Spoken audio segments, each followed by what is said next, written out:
ওইটা এই যে এই যে টাকা, ওই জিনিস। ও আচ্ছা। আসো না, কাছে আসো। মজ্জেন সাহেব, আমি খুব বিপদে পড়ছি, আমাকে লাভে 10,000 টাকা দেন। আপনি তো অনেক মানুষকে টাকা পয়সা দেন। তওবা তওবা তওবা, সি সি সি, এটা তুমি কি কথা কইলে? হ্যাঁ, সুদের উপর টাকা দেবো আমি? আমি মসজিদে মুয়াজ্জিন, আজান দেই, আর আমি দেবো সুদের পর টাকা? ছি ছি ছি, সুদ এমন একটা জিনিস, খুব খারাপ জিনিস। হ্যাঁ, হাদিস কোরআনে উল্লেখ আছে তো, সুদ খাওয়া খুবই খারাপ, এর শাস্তি ভয়াবহ। যা বলিস বলিস, আর বলো না। সুদ জিনিসটার মতো খারাপ জিনিস নাই। এই সুদ, নেশা, মদ, এগুলি কিন্তু সব একই হারাম। সবই তো বুঝলাম মজ্জেন সাহেব, কিন্তু আমি কি করব বলেন? আমার স্বামীটা তো অসুস্থ, সে বিছানায় পড়ে আছে, আর তার চিকিৎসার জন্য অনেক টাকা দরকার। আমি জানি সুদ খাওয়া হারাম, কিন্তু কি করব? এ জগতে তো মাগনা মাগনা কেউ টাকাটা আমাকে দিবে না, সবাই তো এখন লাভের উপরে টাকা দেয়। সে লাভটা না হয় আপনাকেই দিলাম। তাই বলছিলাম কি, যদি আপনি আমাকে কিছু টাকা দিতেন, আমার সত্যি খুব উপকার হতো। আচ্ছা, তুমি এক কথা বারে বারে বলো না। আমি তো তোমাকে বললাম, আমি একজন মসজিদের মুয়াজ্জিন, আমি 5টা ওয়াক্ত আজান দেই, নামাজের জন্য সবাইকে আহ্বান করি। আর আমি যদি সুদের ব্যবসা করি, এটা মানুষ শুনলে বলবে কি? দেখেন মজ্জেন সাহেব, আমি জানি, শুধু আমি না, এই এলাকার সবাই জানে আপনি সুদের উপর টাকা দেন। আর আমি জেনে শুনে না আপনার কাছে টাকা নিতে আসছি, কিন্তু আমি একটা জিনিস বুঝতে পারতেছি না, আপনি আমার কাছে কেন অস্বীকার করতেছেন, আর কেনই বা সুদের উপর টাকা দিতে চাচ্ছেন না? আচ্ছা, তোমার কি সমস্যা? কি টাকা দিয়ে কি করবা তুমি? দেখেন মজ্জেন সাহেব, আমি তো প্রথমে আপনাকে বললাম আমার স্বামীটা খুব অসুস্থ, অনেকদিন হলো সে বিছানায় পড়ে আছে, তার চিকিৎসার জন্য অনেক টাকার দরকার। যতটুকু সয় সম্পত্তি আমাদের ছিল, আস্তে আস্তে বিক্রি করতে করতে তার চিকিৎসা করছি। এখন নগদ ক্যাশ বলতে আমাদের হাতে কিচ্ছু নেই, কিন্তু আমি যদি আমার স্বামীর ঠিকভাবে চিকিৎসা না করি, উনি মারা যাবেন। তাই বলছিলাম কি, আপনি আমাকে আপাতত 10,000 টাকা দেন, দেখবেন আমি ঠিক সময় মতো আপনার টাকাটা দিয়ে দেবো। আপনি তার জন্য যা লাভ নেবেন, আমি দিতে রাজি আছি। না না না, আমি তোমাকে টাকা পয়সা দিতে পারবো না। তাছাড়া ধরো, আমি নিজেই তো অসুস্থ, আমারও চিকিৎসা করতে টাকা লাগবে। টাকা যে নেই তা না, টাকা আছে, কিন্তু আমার লাগবে তো। ও মহাজন সাহেব, তার মানে আপনি টাকাটা দিবেন না, ঠিক আছে? আচ্ছা, তাহলে আর এখানে থেকে আমার কাজ কি, আমি যাই। এই শোনো শোনো, আমাকে ডাকছিলেন? জি বলেন।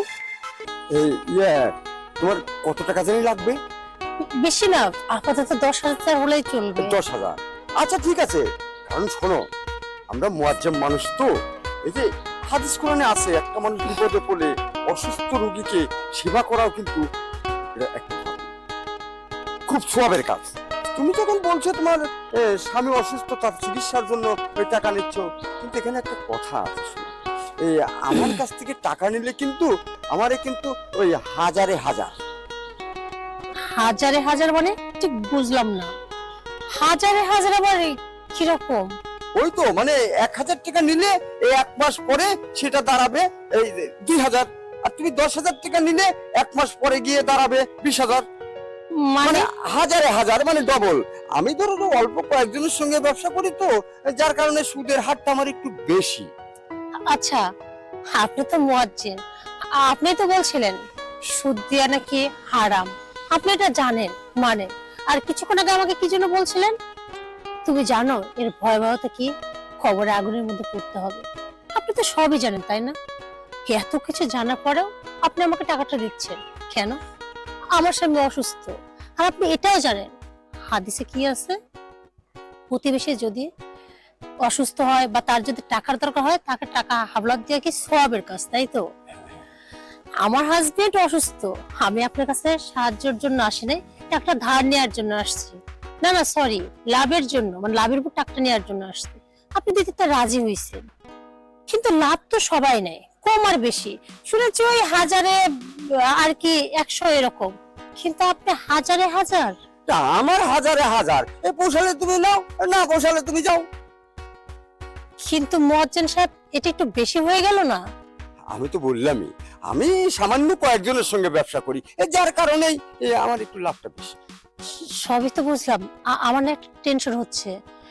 এই যে ধরেন, আপনি যে আগুনে পোড়ার কথা বললেন না, 100তে 100 নিয়ে যদি আগুনে পড়ে, তাহলে আপনি তো হাজারে হাজার নিবেন, তাহলে কবরে শাস্তি হবে না? বলো, ইবাদত বন্দেগীতে অনেক কিছুই কেটে যায়। আমি ছোটখাটো পাপ করলে সেসব পাপ ওই ইবাদত বন্দেগীর মাধ্যমে তো ওটা শেষ হয়ে যায়। জানো না, আমাদের দ্বারা সবকিছু সম্ভব। হো হো, আচ্ছা বুঝতে পারছি। তার মানে 10,000 নিলে আমাকে 10,000ই দিতে হবে? 10,000 নিলে 20,000 দিতে হবে। আর এই 1 মাসের বেশি কিন্তু আমার টাকা কোথাও থাকে না। মানে আমি যদি চাই 6 মাস পর আপনাকে দেবো, লাভের টাকাটা প্রতি মাসে দিব? না না না না না, তব আমি তো 2 মাসও রাখি না, 1 মাসে টাকা শোধ। তার মানে এ মাসে নিলে আমাকে এ মাস শেষ হলে 20,000 টাকা দিয়ে? দিয়ে দিতে। ও আচ্ছা, কিন্তু মুয়াজ্জিন সাহেব, টাকাটা তো আমার খুবই দরকার। এখন আপনিও যেহেতু মানে হাজারে হাজার ছাড়া দিবেন না, আমারও তো আর কোনো উপায় নাই, আমার টাকাটা লাগবে। আচ্ছা ঠিক আছে, আমি আপনার শর্তে রাজি। আমি 10,000 নিয়ে 1 মাস পর 20,000 টাকাই দিব, তবু আমাকে টাকাটা দেন। আচ্ছা, আমার কাছে তো এখন খুব একটা বেশি টাকা নেই, তাই না? এটা রেখে দাও। এখানে 10,000 আছে তো? হ্যাঁ, 10,000 আছে। আচ্ছা আছে, গুনতে হবে না, আমার গুণা 6 গুণা। আচ্ছা মুয়াজ্জিন সাহেব, আমার না খুব উপকার হলো। ঠিক আছে, আমি 1 মাস পরে আপনাকে 20,000 টাকা দিয়ে দিব। আচ্ছা যাও। আমি তাহলে আসি। আসসালামু আলাইকুম।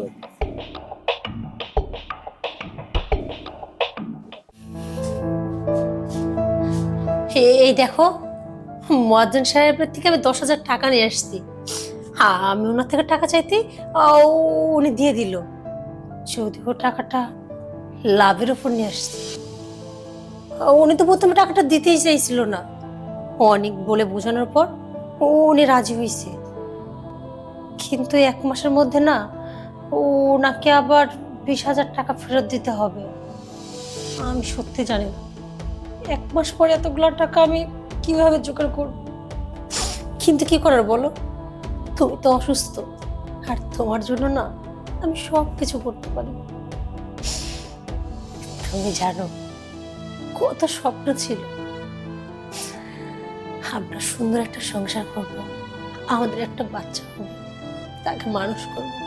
কিন্তু দেখো, 1 নিমিষে না আমাদের স্বপ্নগুলো সব শেষ হয়ে গেল। তুমি এই তো দিব্যি সুস্থ ছিল, হুট করে যে তোমার ব্রেন টিউমার হবে এটা কে জানতো? তবু দেখো, ওই উপর আলো না তোমার দিকে মুখ তুলে তাকাইছে। আমরা বুঝতে পেরেছিলাম তোমার ব্রেন টিউমার হয়েছে, তারপর তোমার অপারেশন করা হলো। কিন্তু দুঃখের বিষয় কি জানো তো, সবকিছু বেঁচে কিনে তোমার অপারেশন করার পরে ডক্টর বলছে তুমি বাঁচতেও পারো, মরতেও পারো। এই যে দেখো, আমি এত কথা বলতেছি, তুমি আমার কোনো কথার উত্তর দিচ্ছ না কেন? হ্যাঁ, আমার কতটা কষ্ট লাগতেছে তুমি বুঝতে পারতেছো? আমার খুব ইচ্ছা করে তোমার সাথে আগের মতো কথা বলতে, কিন্তু তুমি তো আমার কথার উত্তরই দাও না। আমি সত্যি জানি না তুমি শুনতে পাও কি পাও না। আচ্ছা, তুমি কি কখনো সুস্থ হবে না আবার সে আগের মতো আমরা যেভাবে ঘুরতাম ফিরতাম গল্প করতাম? শোনো, আজকে তুই 10,000 টাকা ধার করে নিয়ে আসছি লাভের উপর। আমি জানি না এভাবে আর কতদিন আমি চলতে পারবো, কিন্তু আমি যতক্ষণ বেঁচে আছি আমার শরীরের শেষ রক্তবিন্দু দিয়ে হলেও আমি তোমাকে বাঁচিয়ে রাখবো। ওই উপরওয়ালার কাছে না আমার কিচ্ছু চাওয়ার নেই, শুধু চাই তুমি সুস্থ হয়ে যাও, ভালো হয়ে যাও, আবার আগের মতো হয়ে যাও। খবরদার তুমি কাঁদবা না, তোমার না বলছে তোমার কিচ্ছু হবে না। তুমি যদি এভাবে কান্না করো না, তাহলে আমি কি করব? আমি নিজে কিভাবে শক্ত রাখবো বলো? কাঁদবে না। শোনো, কথা বলতে বলতে আমি ভুলে গেছি, তোমার তো ওষুধ খাওয়া হয়নি, ওষুধটাও তো ফুরে গেছে, আর সকাল থেকে তো তুমি কিছু খাওনি। আচ্ছা, তুমি এখানে চুপচাপ শুয়ে থাকো, আমি তোর খাবারটা নিয়ে আসতে। হ্যাঁ, আবার একটু বাজারও যেতে হবে ওষুধ নিয়ে আসার জন্য। আচ্ছা ঠিক আছে, তুমি এখানে শুয়ে থাকো, আমি এক করে যাই তোমার জন্য খাবারটা তৈরি করে নিয়ে আসছি। তারপর খাবারটা খায় আমি ওষুধ নিয়ে আসতে যাবো, ঠিক আছে? তুমি শুয়ে থাকো।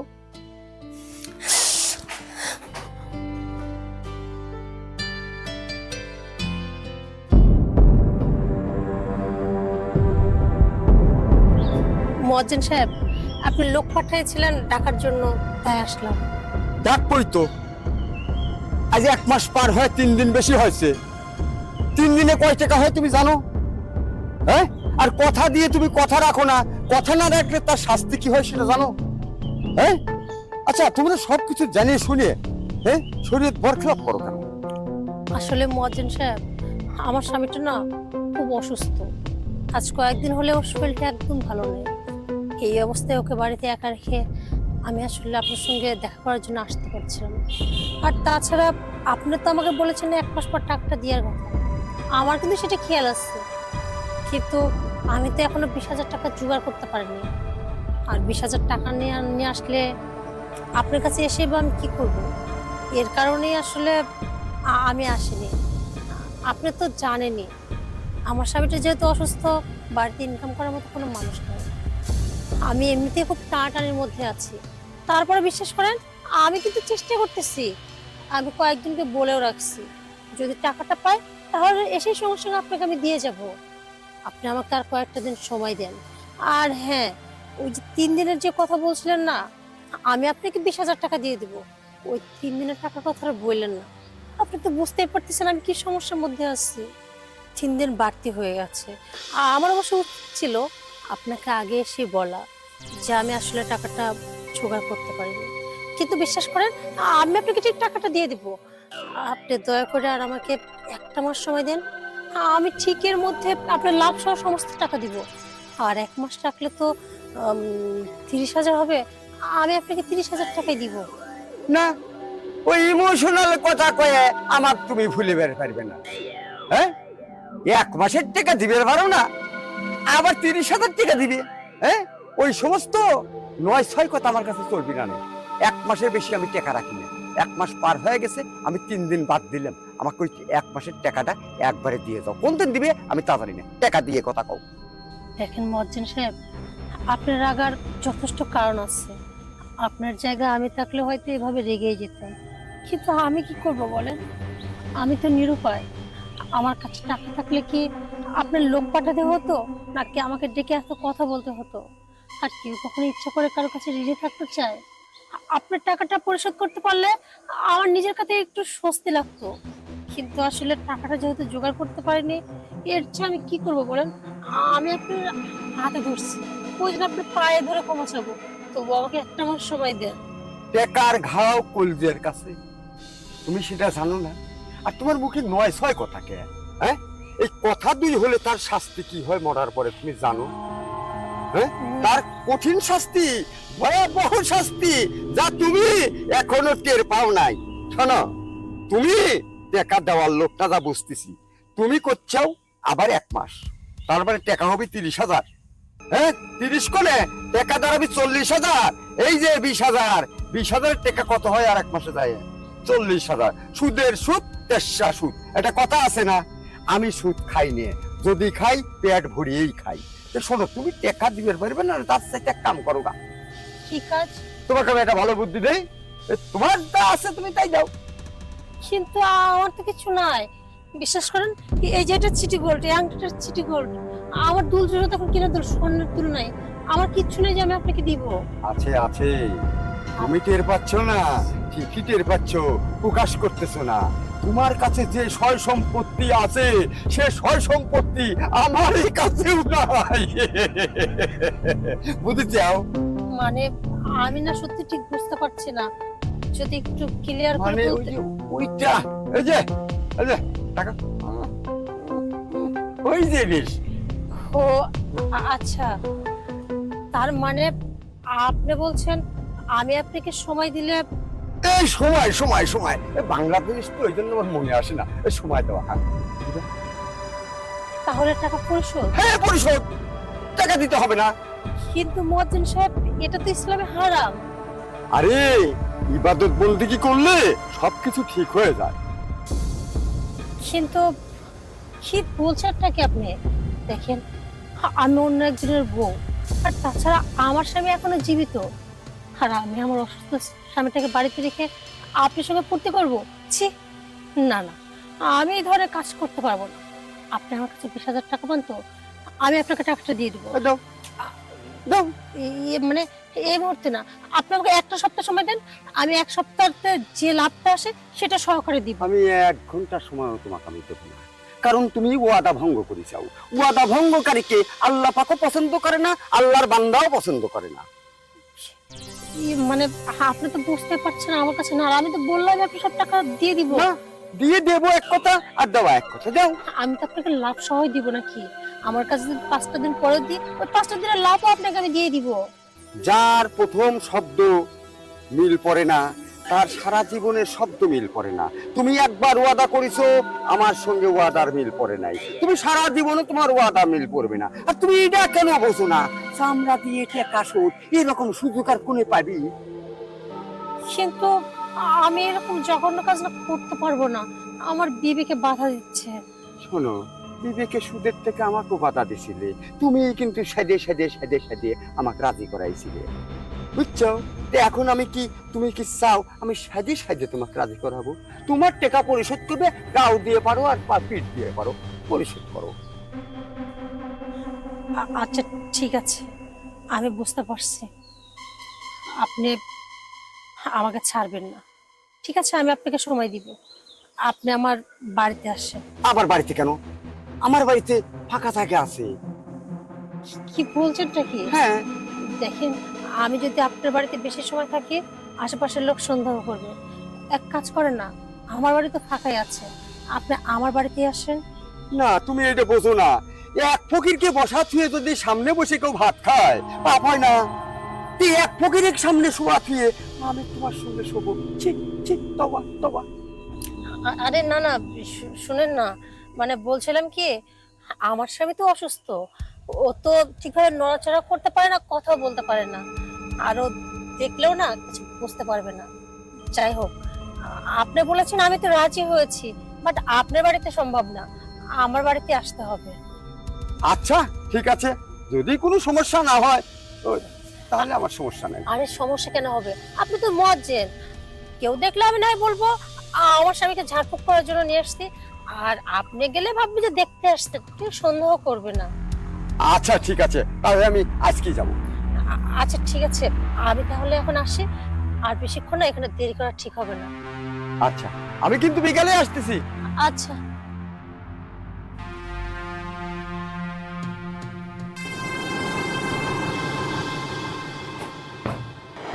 আইসি।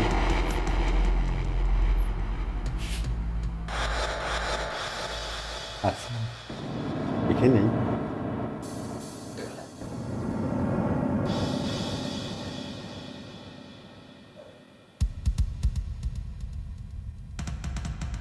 এখানে বলছিলাম, আপনি এখনই চলে আসলেন?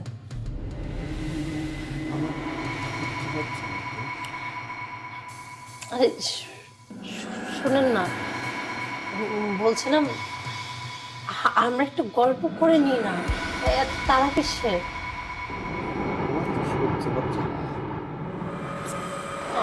আরে শুনেন না, এরকম কেন করছেন? দেখেন, আমার স্বামীটা আমার পাশে আছে। থাকে, তুমি তো বলে বললেও বলে পারবে না, কিছু বলবে না। আচ্ছা, আপনার মধ্যে কি কোনো হেদায়েত জ্ঞান কিচ্ছু নাই? আপনি তো একজন মুয়াজ্জিন, আপনার বিবেকে বাচ্ছে না? আসো না, কাছে আসো।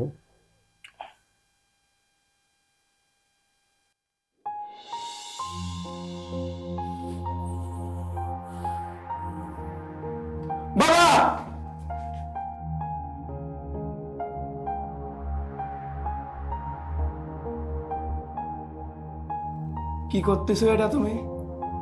সি সি সি, তুমি এত নিচে নেমে গেছো। আচ্ছা, তুমি না এলাকার মুয়াজ্জিন? মুয়াজ্জিন মানে কি জানো?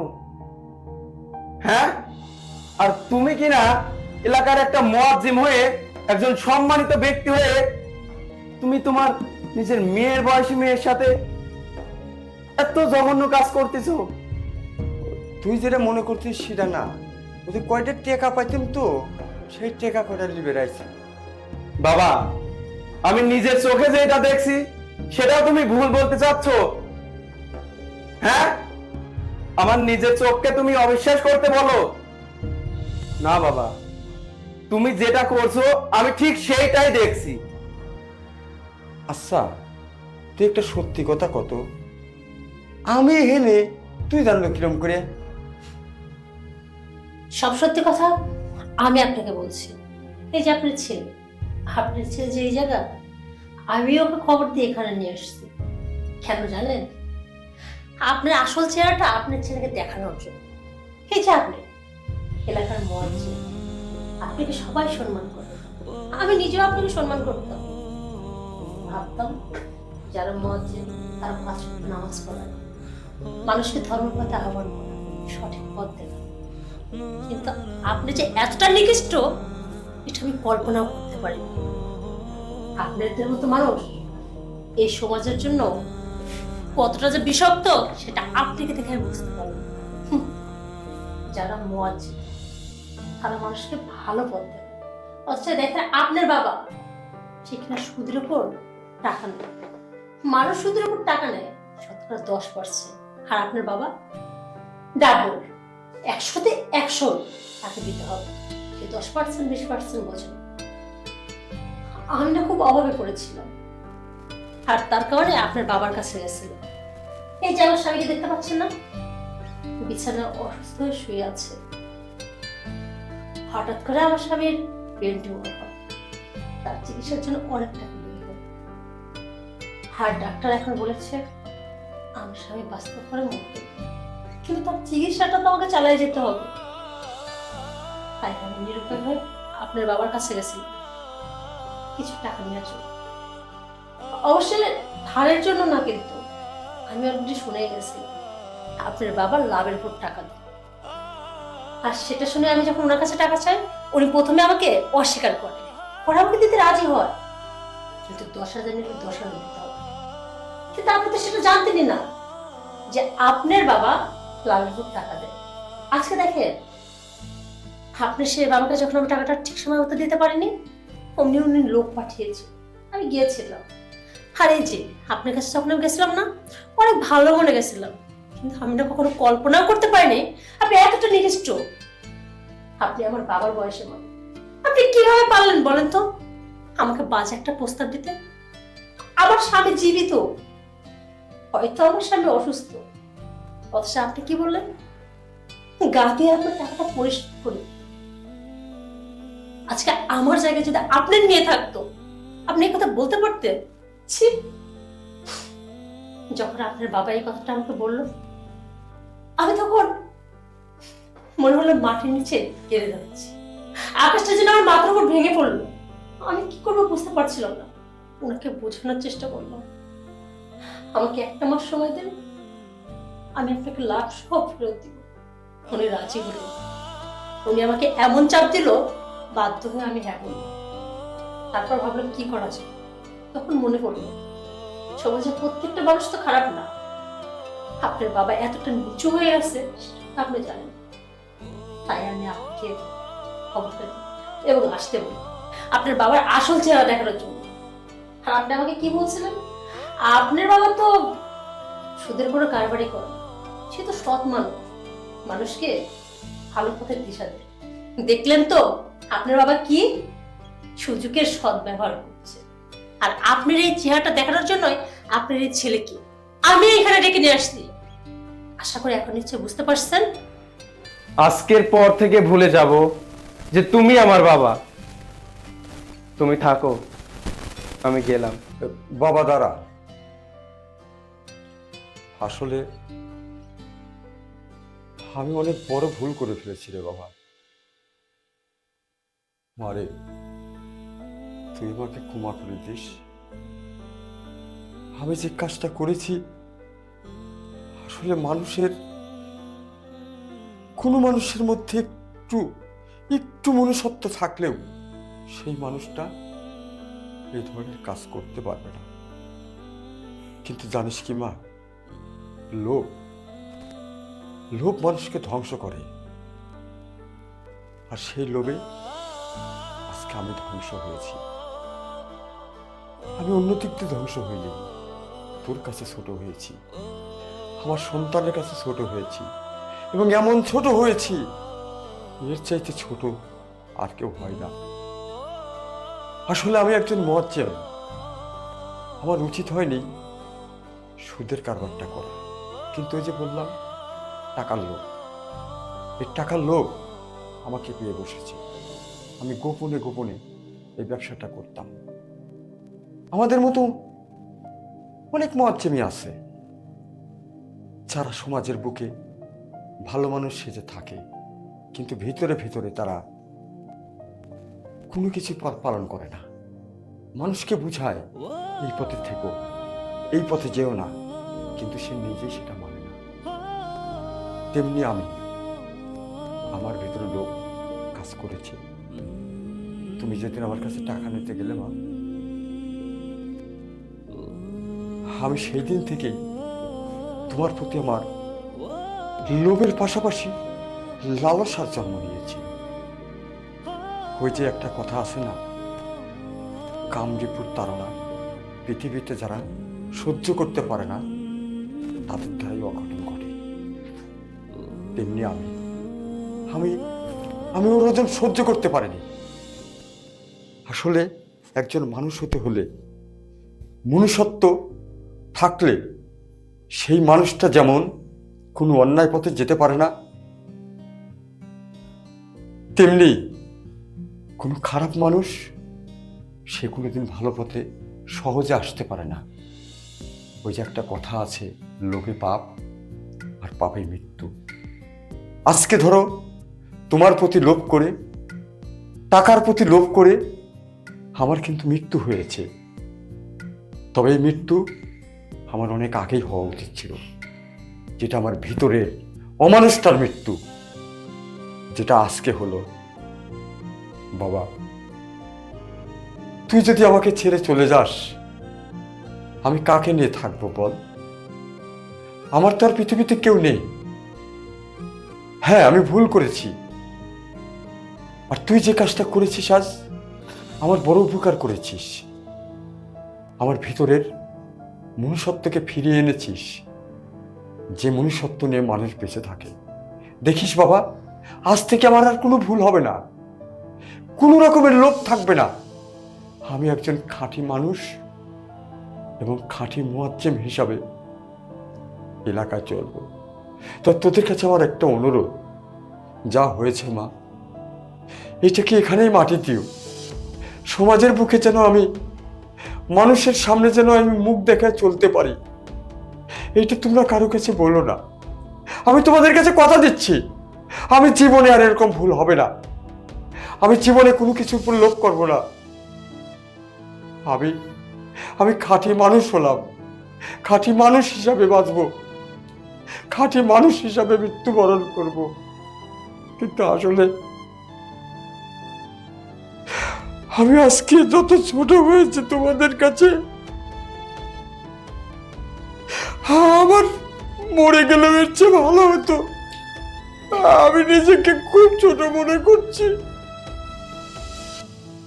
প্লিজ এইভাবে কান্নাকাটি করবেন না। তবে ভালো লাগতেছে এইটা ভেবে আপনার বিবেকের দংশন হয়েছে। আপনি আপনার ভুলটা বুঝতে পারছেন।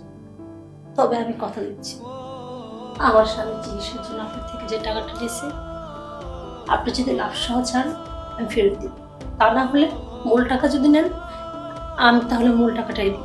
না রে মা, আমি আর তোমার কাছে টাকা চাই না। আমি সঠিক নিয়মের পথে চলতে চাই। যেমন ইসলাম ধর্মে কি আছে, একজন অসহায় ব্যক্তি যদি একজন ধনী মানুষের কাছে যায়, সাহায্য প্রার্থনা করে, তার কিন্তু উচিত অসহায়কে সাহায্য করা।